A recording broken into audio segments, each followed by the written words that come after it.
If you look at your life and see a whole graveyard of abandoned projects, those dumbbells gathering dust under your bed, the fishing rod you only used once, or the programming course you quit after the second lesson 6 months ago, you'll likely feel a very specific kind of shame. Society has labeled you an amateur. You're told you're just absent-minded or that you lack the courage to truly master something. You feel like an imposter because you can't just pick one lane and stick to it. You've probably heard the phrase "jack of all trades" used to poke fun at you. But here's the thing. You forget what the rest of that quote actually means. The full version is, a jack of all trades is a master of none, but is often better than a master of one. Psychology suggests that this feeling of absent-mindedness isn't a glitch, it is the sign of a highly adapted nervous system. You don't fail at specialization. In fact, you're developing a rare brain structure called the M-shaped brain. While everyone around you is screaming at you to focus, your brain is busy preparing for a future where being a single-skill specialist is a huge risk. To understand why this bothers you so much, we need to look at the lie you've been told. For the last century, the world has been a game for specialists. It rewarded those who dug a single hole a mile deep. It was a kind learning environment, like archery. The rules never change, you practice for countless hours and win. But you don't live in a kind environment. Your brain instinctively knows that the modern world is an evil environment. The rules change every day. In an evil world, a specialist is vulnerable. If their field changes, they become irrelevant. That's why you naturally drift. One year, you're obsessed with repairing vintage watches and soldering circuits, and the next, you're immersed in yoga, kickboxing, or mixing tracks on a DJ controller. From the outside, you might seem absent-minded. You might be called eccentric or weird. But in reality, you're collecting data from completely different universes. This is where the magic happens. In psychology, this is called far transfer. Professionals use near transfer. They solve problems they've seen 1,000 times using the same old tools. But you use far transfer. You take a concept from a completely unrelated field and apply it to another. Imagine an interior designer who previously worked as an auto mechanic and a landscape designer. On paper, these jobs have nothing to do with furniture, but his mechanical experience allows him to understand how structures actually hold together, and his work in landscape design has taught him how space breathes.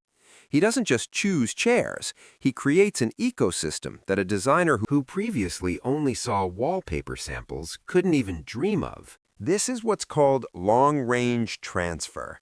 This is where true innovation is born. You feel like an imposter because you're not an absolute world-class expert in any particular niche. But you're missing the point. Your real value lies not in how deep you can dig, but in how you connect the dots. Sure, knowing your curiosity is a superpower feels like a weight off your shoulders, but it doesn't fix the immediate burnout or that nagging feeling that you're falling behind. You see people your age becoming senior VPs at big banks or lead architects, and you feel like you're still stuck at the starting blocks because you keep jumping tracks. The thing is, you're just looking at the geometry of your potential all wrong. You aren't T-shaped, broad knowledge with one deep specialty. You're M-shaped. An M-shaped person has several deep pillars of knowledge held together by a bridge of pure curiosity. But here's the kicker. You can't build all those pillars at the exact same time. If you try to master Italian, launch a tech startup, and learn how to fix vintage motorcycles all in the same month, you're going to crash and burn. The people who actually pull this off, the real polymaths, practice what's called serial mastery. Think of your life in seasons. Maybe in your 20s, you were obsessed with street art and video editing. Then in your 30s, you pivoted to logistics or accounting just to keep the lights on. You didn't quit art, you just finished that specific season of building. I heard about a 53-year-old guy who finally found some peace with this. He realized he didn't have to choose between design and tech. So he let his IT job be the pillar that paid the mortgage, while furniture restoration, astronomy, and jazz piano flourished as his other pillars on nights and weekends. He even turned down big promotions to keep his work week at 30 hours. He was protecting his mental energy.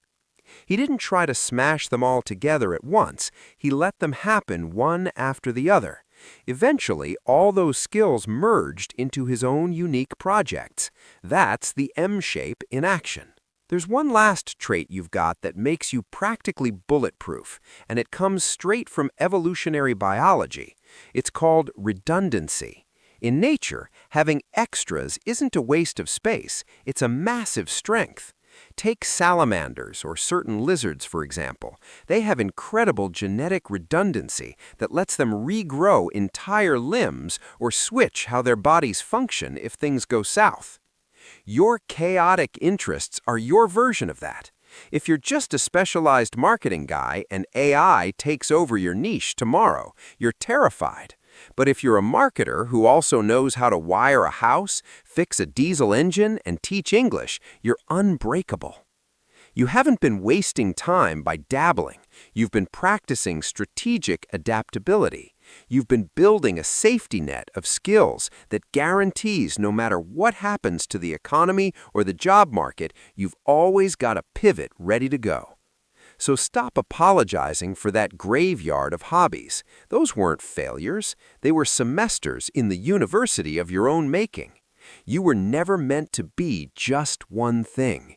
You were built to be the bridge between worlds that other people can't even see. If you're ready to own your M-shaped future, drop a heart emoji in the comments so I know you're with me.